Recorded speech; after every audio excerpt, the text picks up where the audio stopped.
اگر ایک بچے کو معلوم ہو کہ میرے پیرنٹس، میری ماں، میرا باپ مجھے دیکھ رہا ہے، تو بچہ نوٹی نہیں ہوگا، بچہ شرارت نہیں کرے گا، شور شرابہ نہیں کرے گا. اس کو پتہ ہے کہ میری ماں دیکھ رہی ہے مجھے، میرا باپ دیکھ رہا ہے. شاگرد کو احساس ہو کہ میرا استاد میرے قریب ہے، اور قریب کا معنی ہے کہ مجھے سن بھی رہا ہے اور مجھے دیکھ بھی رہا ہے. تو آپس میں 100 دنگا فساد اور تماشا کرنے والے طلباء یا اسٹوڈنٹس، وہ استاد کے قریب ہونے کا اور سننے اور دیکھنے والے ہونے کا احساس جب ہو جائے گا، پھر وہ شرارت نہیں کرے گا، وہ شرارت نہیں کرے گا.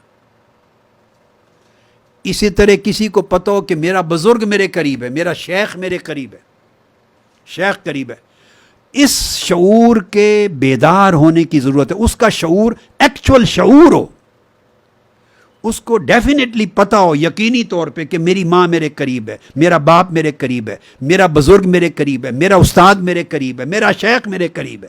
اور قریب ہونے کے معنی میں یہ شامل ہے کہ میری باتوں کو سن بھی رہا ہے اور مجھے دیکھ بھی رہا ہے، میرے ایکشنز کو، میرے عمل کو دیکھ بھی رہا ہے. تو جب یہ احساس قوی ہوتا ہے، کوئی شرارت نہیں کرتا، برا کام نہیں کرتا، چونکہ اس کے ساتھ پھر خوف بھی ہو جاتا ہے. اس قربت کے ساتھ پھر خوف ہو جاتا ہے. اس قربت کے احساس سے جو خوف پیدا ہوتا ہے اس کو تقویٰ کہتے ہیں. اس قربت کے احساس سے جو خوف پیدا ہوتا ہے اس کو تقویٰ کہتے ہیں.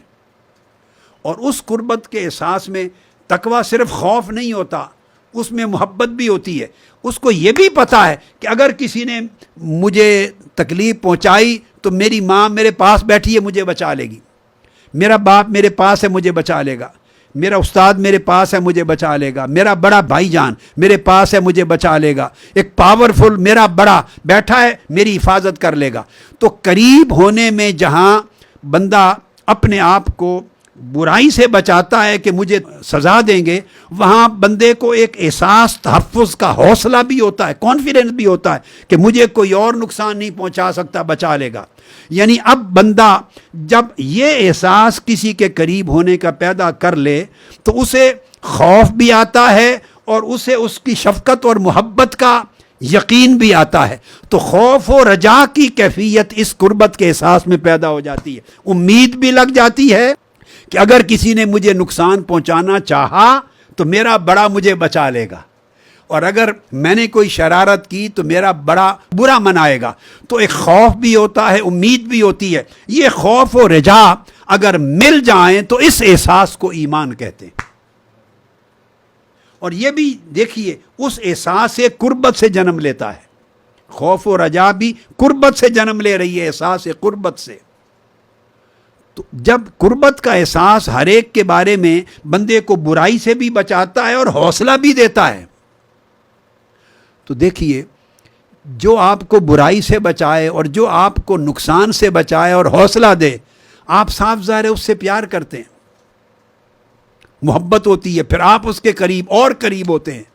تو جب ہر کسی کی قربت آپ کو یہ فائدہ دیتی ہے تو اب ایک لمحے کے لیے سوچیں کہ اس بندے کا حال کیا ہوگا جس بندے کو بچے کی طرح، بچے معصوم چھوٹے سے بچے کی طرح، جس کے اندر یہ احساس بیدار ہو جائے کہ میرا مولا میرے قریب ہے، میرا اللہ میرے قریب ہے، اور وہ مجھے دیکھ رہا ہے، اور وہ میری ہر بات کو سن رہا ہے.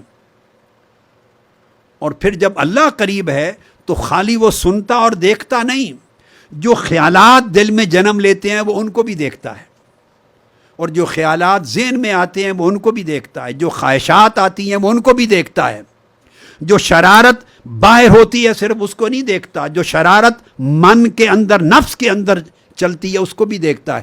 تو اندازہ کریں اس بندے کا حال جو اس بچے کی طرح اس کامل یقین کے ساتھ ہے کہ میری ماں میرے ساتھ ہے، میری ماں میرے پاس ہے.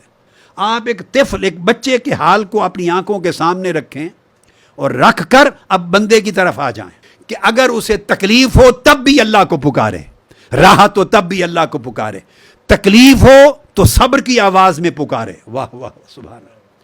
تکلیف ہو تو صبر کی بولی زبان بن جائے، صبر میں پکارے. اگر راحت ہو تو شکر کی آواز بن جائے، شکر میں پکارے.